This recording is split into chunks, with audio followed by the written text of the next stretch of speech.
Hello friends, welcome to Deep education. मैं दीपक कुमार आपका दीप education में स्वागत करता हूं।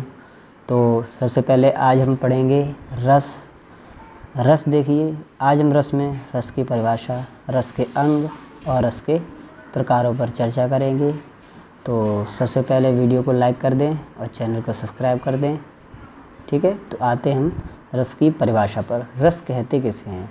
तो देखिए, कविता या कोई कहानी या किसी नाटक, इसको देख के या पढ़ के हमारे मन में जो हृदय में भाव उत्पन्न होते हैं उन्हें क्या कहते हैं? हम रस कहते हैं। उसे हमने रस की परिभाषा दी है। तो रस के प्रकार देखिए, यहाँ पे दिया है रस के प्रकार एवं उसके स्थायी भाव। तो यहाँ रस जो हैं वो 11 प्रकार के होते हैं। ठीक है, आगे पहुँचते हैं। अगला देखते हैं रस और उसके स्थायी भाव। तो रस इधर एक साइड दिए हैं और दूसरी साइड दिए हैं उसके स्थायी भाव। तो पहला देखते हैं श्रृंगार रस। श्रृंगार का स्थायी भाव होता है रति। दूसरा हास्य रस, इसका होता है हास। तीसरा करुण रस, इसका स्थायी भाव शोक। रौद्र रस, इसका क्रोध। वीर का उत्साह। भयानक भय। बीभत्स जुगुप्सा, इसका घृणा भी होता है। ठीक है, जुगुप्सा को ही हम घृणा कहते हैं। आगे देखते हैं अद्भुत, इसका विस्मय। और शांत, इसका निर्वेद। वात्सल्य, वात्सल्यता और भक्ति। ईश्वर विश्वकृति या ईश्वर से प्रेम। ठीक है, आगे देखते हैं। अब यहाँ पे दिए हैं रस के अंग।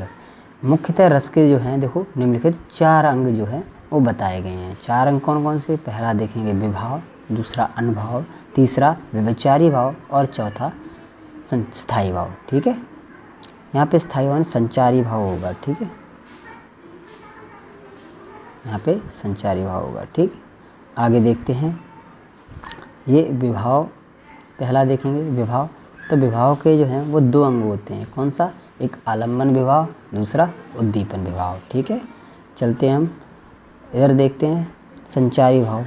संचारी भाव की संख्या देखते हैं। तो संचारी भाव की कुल संख्या जो कितनी है?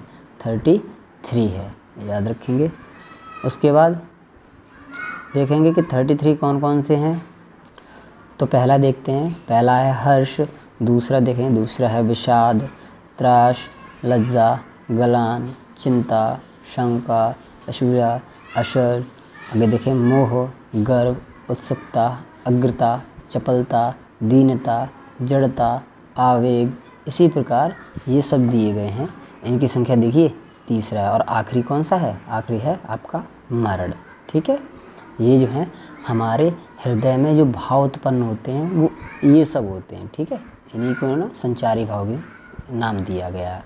आगे देखते हैं, अगला है हमारे रस के प्रकार। अब हम रस के प्रकारों पर चर्चा करेंगे।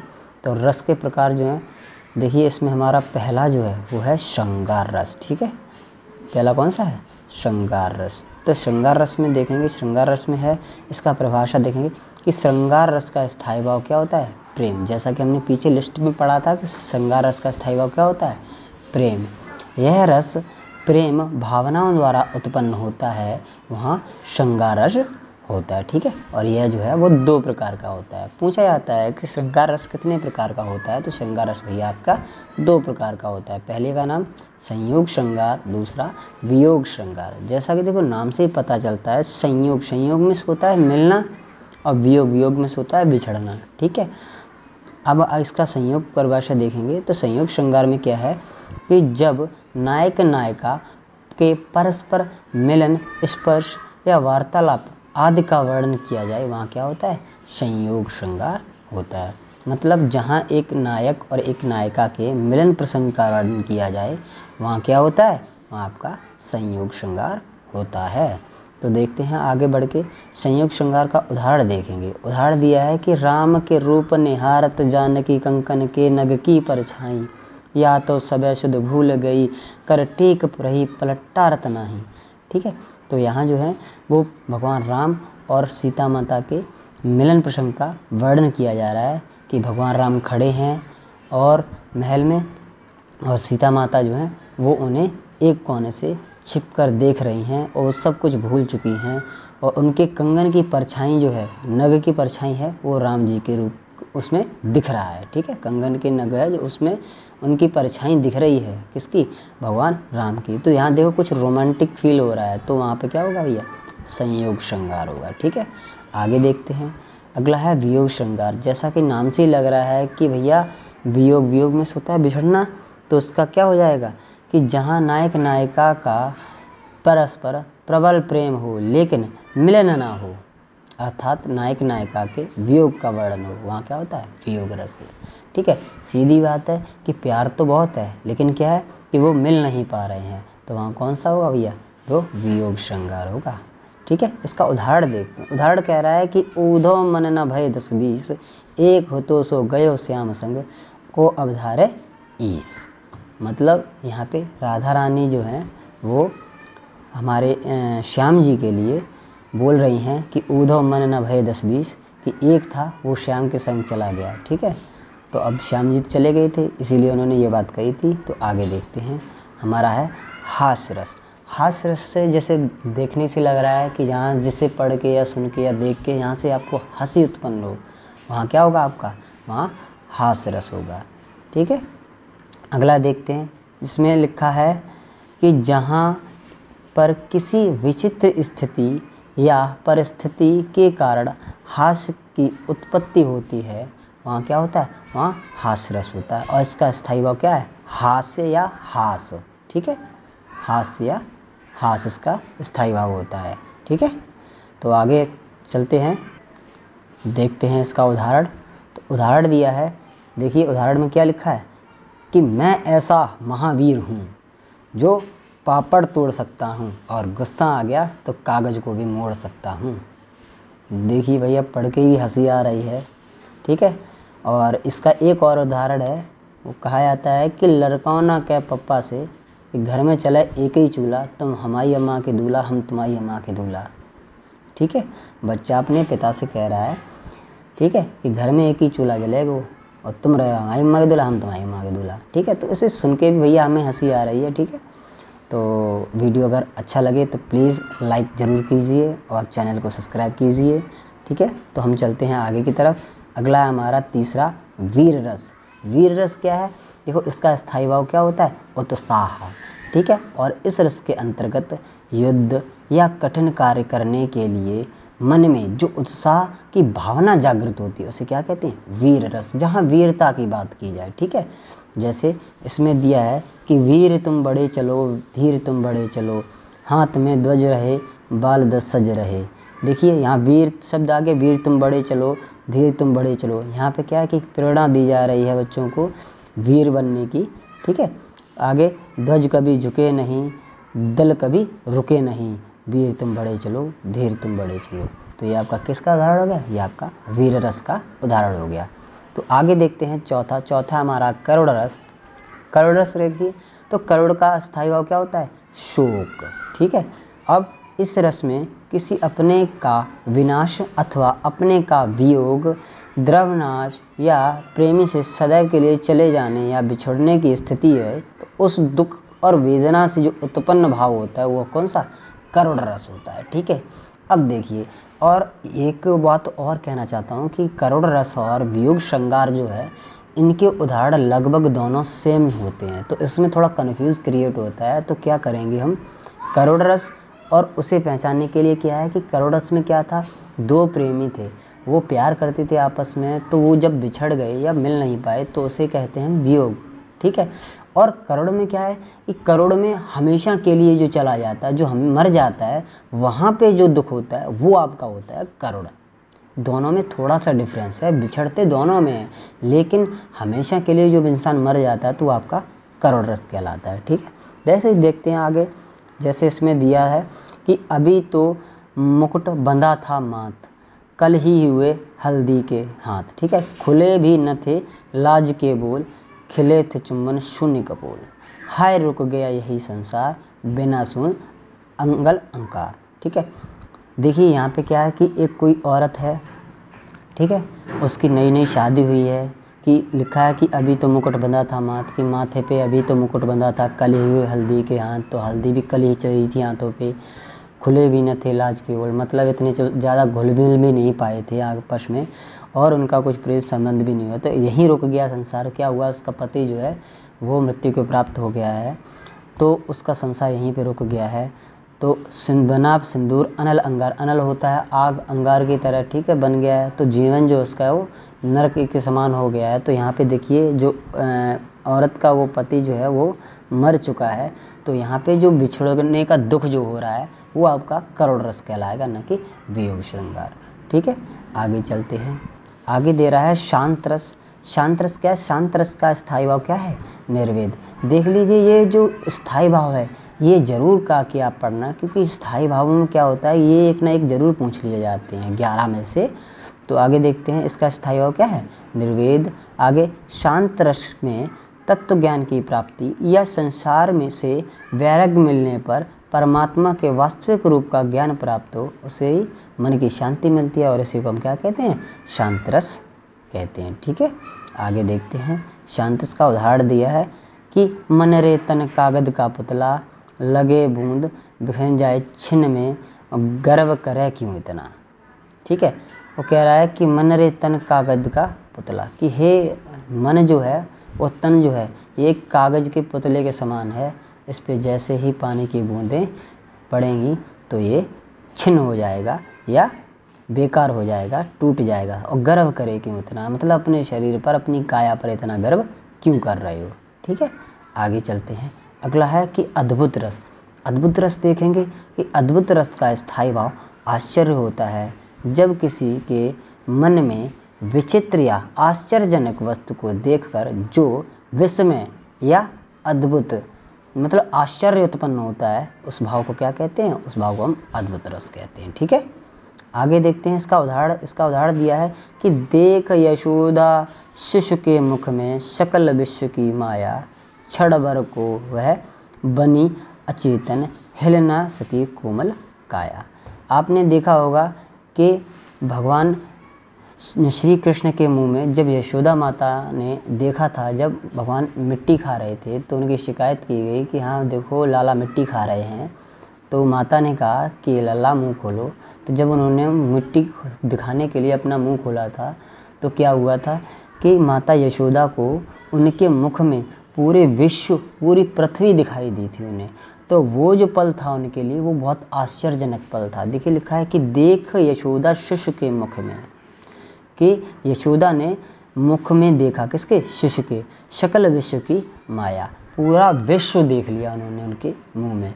क्षण भर को वो बनी अचेतन, उस क्षण भर के लिए मतलब एक पल के लिए तो वो बहुत ही आश्चर्य हो गई, हिल न सकी कोमल काया, मतलब इतना आश्चर्य हो गई कि वो अपने स्तब्ध रह गई, उन्होंने दिखाई नहीं दिया उन्होंने कुछ एकदम कि अब क्या होगा। ठीक है, तो अगला देखते हैं। अगला है भयानक रस। भयानक रस देखें कि भयानक रस का स्थायी भाव क्या होता है, भय।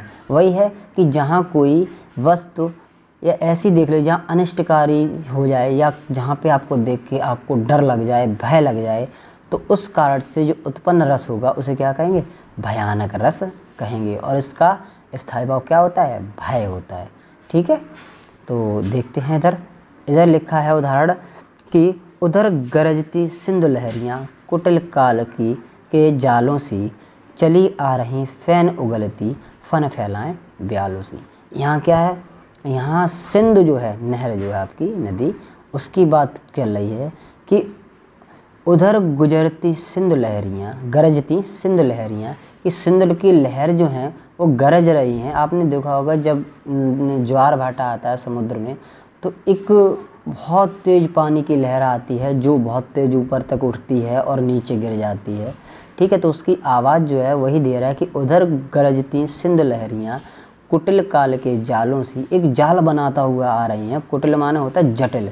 ठीक है, चली आ रही फैन उगलती, और आपने देखा होगा जब वो चलती हैं तो एक फैना टाइप सा निकलता है उसमें। ठीक है, तो चली आ रही फैन उगलती, फन फैलाएं ब्यालों से। फन फैलाएं किसे, नाग की तरह। जैसे नाग जब फन फैलाता है और वो चला आता है तो जब लहरें जब उठती हैं और आगे को बढ़ती हैं तो वो यही लगता है कि कोई सांप जो है वो फन फैलाता हुआ आ रहा है। ठीक है, तो आगे देखते हैं। अगला है हमारा रौद्र रस। अब रौद्र रस का स्थायी भाव देखेंगे। रौद्र रस का स्थायी भाव क्या होता है? क्रोध। तो यहाँ से सीधा पता चल रहा है कि जब किसी व्यक्ति को या कोई ऐसी चीज़ या किसी चीज़ को देखकर हमारे मन में गुस्सा आ जाए, ठीक है, गुस्सा उत्पन्न हो, तो वहाँ क्या होता है? आपका रौद्र रस होगा, ठीक है। परिभाषा दी है इसी पे, आगे देखते हैं। तो इसका उदाहरण देखते हैं। उदाहरण क्या है? इसका उदाहरण दिया है कि श्री कृष्ण के सुन वचन अर्जुन क्षोभ से जलने लगे, सब शील अपना भूल कर करतल युगन मलने लगे, संसार देखे अब हमारे शत्रु रण में मृत पड़े, करते हुए यह घोषणा वे हो गए उठकर खड़े। अब देखिए भगवान कृष्ण और अर्जुन की वार्तालाप हो रही है। तो क्या है, भगवान कृष्ण ने अर्जुन से कहा है कुछ, और ये सीन कब का है? जब महाभारत हो रहा था, ठीक है, तब का है। तो उसमें लिखा है कि श्री कृष्ण के सुन वचन अर्जुन क्षोभ से जलने लगे। क्षोभ जो होता है वो गगन या आकाश का पर्यायवाची होता है। तो श्री कृष्ण की बात सुनकर अर्जुन जो है वो क्षोभ मतलब ऊपर से जलने लगे, मतलब आकाश से नहीं, अपने सर से मतलब जलने लगे, ऊपर से नीचे तक जलने लगे। सब शील अपना भूल, शील जो होता है शीतलता में ठंडापन, कि अपना सब शील भूल कर करतल युगल मलने लगे, मतलब कहते नहीं ललकारने लगे एक दूसरे को, और संसार देखे अब हमारे शत्रु रण में मृत पड़े। और वो कह रहे हैं कि अब तुम देखो कि शत्रु जो है वो रण में कैसे मैं मारता हूँ, करते हुए यह करते घोषणा वो उठकर खड़े हो गए, ठीक है। आगे देखते हैं बीभत्स रस। बीभत्स रस में क्या है? बीभत्स रस का स्थायी भाव होता है जुगुप्सा, और मैंने बताया था इसका क्या उदाहरण, इसका एक दूसरा जो है स्थायी भाव वो है घृणा, ठीक है, वो है घृणा। तो लिखा है कि इसमें घृणित वस्तुएं, घृणित चीज़ें या घृणित व्यक्ति को देखकर या उसके संबंध में कोई भी विचार आ जाए आपके मन में, तो उसे सुनकर या देखकर आपके मन में घृणा उत्पन्न हो जाए। कोई भी एक ऐसी चीज़ देख लो जिसे आपको देखकर घृणा उत्पन्न हो जाए, वहाँ क्या होगा भैया? वहाँ आपका बीभत्स रस होगा। अब इसका देखते हैं, इसका उदाहरण है, बहुत ही अच्छा उदाहरण दिया है। देखो लिखा है कि सिर पर बैठो काग, आँख दो खात निकारत, खींचत ही जीव सिहार, अतहि आनंद उर्धावत, गीद जांग कह खोद खोद के मांस उगारत, आगे स्वान उगरन काट काट के खात खान विचारत, ठीक है, यहाँ शायद खात होगा, ठीक है, यहाँ पे खात विचारत, ठीक है। आगे देखिए इसमें लिखा है कि सिर पर बैठे हो काग। अब यहाँ पे क्या है कि कोई व्यक्ति जो है वो मर चुका है, उसकी बॉडी जो है वो डली हुई है, या कोई भी आप देख ले, कोई ऐसा जानवर ले लें, ठीक है, उसकी बॉडी डली हुई है, तो उसके सिर पर बैठे हो काग, उसके सर पे कौन बैठा है? कौवा बैठा है। कि आँख दो खात निकारत, उसकी दोनों आँखें जो खाता है और उसे निकाल रहा है, खा रहा है, निकाल रहा है, ठीक है। लिखा है कि खींचत जी भाई माने जीव सियार, और सियार जो है उसकी जीभ खींच रहा है, ठीक है। कौवा जो है उसकी आँखें खा रहा है और सियार जो है क्या कर रहा है? उसकी जीभ खींच रहा है। अतः ही आनंद और धावत, और दोनों ही बहुत मज़े उठा रहे हैं, ठीक है। आगे तीसरा लेके लाइन है जिसमें लिखा है कि गीधे जांग कह खोद खोद के मांस उठा, और गिद्ध जो है वो उसकी जांग में लगा हुआ है, उसे खोद रहा है, वहाँ से मांस निकाल रहा है, चूंच मार के खोद रहा है, मांस खा रहा है वहाँ से। आगे श्वान उंगली ने काट काट के खाने लगा, तो और कुत्ता जो है उसकी उंगलियों को काट काट के खा रहा है। देखिए कितना अच्छा, मतलब मन में मतलब कितना अच्छा हो गया मन, आपको लग रहा होगा कि कितनी घृणा आ रही है, ठीक है। तो इस चीज़ को सुन के हमारे मन में घृणा उत्पन्न हो रही है। तो यहाँ कौन सा होगा रस भैया? यहाँ जो रस होगा वो आपका होगा बीभत्स रस, ठीक है। तो हम आगे चलते हैं, अगला है हमारा रस वात्सल्य रस। देखिए वात्सल्य रस जो है ये सीधा सीधा बच्चों से प्रेम करने पर जो रस उत्पन्न होता है उसे हम वात्सल्य रस कहते हैं। अब देखिए वात्सल्य रस का स्थायी भाव क्या होता है? वात्सल्यता, और इसी का मतलब होता है अनुराग। अनुराग अथवा प्रेम, एक ही बात है, ठीक है। आगे इस रस में बड़ों का बच्चों के प्रति प्रेम, ठीक है, माता का पुत्र के प्रति, बड़े भाई का छोटे भाई के प्रति या बहन के प्रति, गुरु का शिष्य के प्रति आदि का भाव स्नेह कहलाता है, और इसी स्नेह की पुष्टि किसके द्वारा होती है? वात्सल्य रस के द्वारा होती है। ठीक है, तो देखिए जितने भी भगवान श्री कृष्ण के बाल काल के जो बातें कही गई हैं उनके बारे में, तो वो लगभग सभी जो है वो वात्सल्य रस के अंतर्गत आती हैं। ठीक है, इसमें देखिए कहा गया है इसके उदाहरण में कि यशोदा हरि पालने झुलावें, मतलब यशोदा माता जो हैं वो हरि को मतलब भगवान कृष्ण को पालने में झुलावें, हिलरावें दुलरावें, हिला रही हैं और क्या कर रही हैं? उन्हें दुलार कर रही हैं। महलावें जोई सोई कुछ गावें, और उन्हें देख के वो बच्चे को देख के गाने नहीं लगते हैं कि अले ले ले ऐसे करने लगते हैं, तो वो गाने गा रही हैं उन्हें देख के, उन्हें हिला रही हैं, दुला रही हैं, उनसे प्यार कर रही हैं। तो वही इसमें कहा गया था कि अगर बच्चों के प्रति आपको प्यार दिखाई दे रहा है तो वहाँ क्या होता है भैया? वहाँ आपका वात्सल्य रस होता है। तो ठीक है, और वीडियो को भाई लाइक ज़रूर कर दें। आगे देखते हैं, और ये हमारा अंतिम रस होगा जिसका नाम है भक्ति रस, और इस भक्ति रस का जो स्थायी भाव है वो है देवरति। ठीक है, रति में से होता है प्रेम, तो देवरति मतलब देवों के प्रति प्रेम, या जिसमें भक्ति आराधना, ठीक है, इनकी बात की जाए पूजा अर्चना की, तो वहाँ क्या होगा आपका? वहाँ आपका भक्ति रस होगा। ठीक है, अगला देखते हैं इसी में कि इस रस में ईश्वर की अनुरक्ति और अनुराग का वर्णन किया जाता है, अर्थात इस रस में ईश्वर के प्रति प्रेम का वर्णन किया जाता है। देखिए यही है। अब इसमें देखते हैं, इसमें दिया है कि एक भरोसो एक बल, एक हास विश्वास, एक राम घनश्याम हित, चातक तुलसी दास।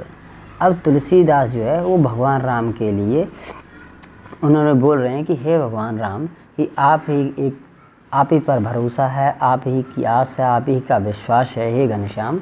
ठीक है, और यहाँ से देखो एक बात और बताते हैं, जो तुलसीदास जी हैं उन्होंने ज़्यादातर जो लिखा है वो भगवान राम के लिए ही लिखा है। तो इस प्रकार हमारे रस जो हैं वो समाप्त होते हैं, लेकिन इसके बारे में कुछ नोट है, तो नोट पे देखेंगे। इस श्रृंगार रस को रसराज या रसपति कहा जाता है। बहुत बार पूछा गया है कि किस रस को रसराज कहा जाता है, तो श्रृंगार रस जो होता है इसे क्या कहा जाता है भैया? इसे हम कहते हैं रसपति या रसराज। ठीक है, अब देखिए इसके दो भेद हमने बताए थे। पहला क्या बताया था? संयोग, और दूसरा वियोग। ठीक है, याद रखना। अगला पॉइंट देखते हैं कि नाटक में 8 ही रस माने जाते हैं, क्योंकि वहाँ शांत रस को गिना नहीं जाता है। भरतमुनि में इनकी संख्या 8 ही दी है। अब देखिए आपको बता दें 8 रस थे, तो 9वां रस जो जोड़ा गया था वो कौन सा था आपका?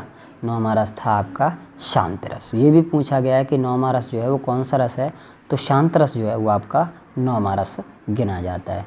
आगे देखती है, आगे दिया है कि भरतमुनि ने केवल 8 रसों की चर्चा की है। फिर एक आचार्य दूसरे हैं जिसका नाम है अभिन्नगुप्त। ठीक है, जिन्होंने इनका जन्म ये दिया है 950 से लेके 1020 तक। ठीक है, ईस्वी ने इन्होंने कहा था, क्या कहा था? नवणोप शांतो रस कहकर 9 जो है वो रस की संख्या कर दी थी। अर्थात 9वां रस जो दिया है शांत रस, वो किसने दिया है? वो अभिन्नगुप्त ने। इस प्रकार क्या हुआ कि रसों की संख्या कितनी मानी जाने लगी? 9 माने जाने लगी। ठीक है, आगे देखते हैं। इसमें लिखा चौथे में कि श्रृंगार रस के व्यापक दायरे में वात्सल्य व भक्ति रस आ जाते हैं, इसीलिए रसों की संख्या 9 मानना ज़्यादा उपयुक्त है। फिर क्या हुआ कि ये जो हैं वात्सल और भक्ति रस ये और बाद में जोड़े गए। कब? जब शांत रस जो हो था, शांत रस के बाद ये इसे जोड़ा गया है। तो क्या था कि सबसे पहले 8 थे। ठीक है, उसके बाद एक जोड़ दिया शांत रस, तो ये हो गए 9, और 9 होने के बाद इसमें वात्सल्य रस और प्लस भक्ति रस भी जोड़ दिया गया, तो ये आपके 11 हो गए। इसी तरह आपके रसों की संख्या जो होती है वो 11 हो जाती है। ठीक है, आगे इसी के साथ वीडियो भैया समाप्त होता है। उम्मीद करता हूँ आपको समझ में आया होगा। ठीक है, तो वीडियो को प्लीज़ एक बार लाइक कर दें और चैनल को सब्सक्राइब कर दें। Thank you.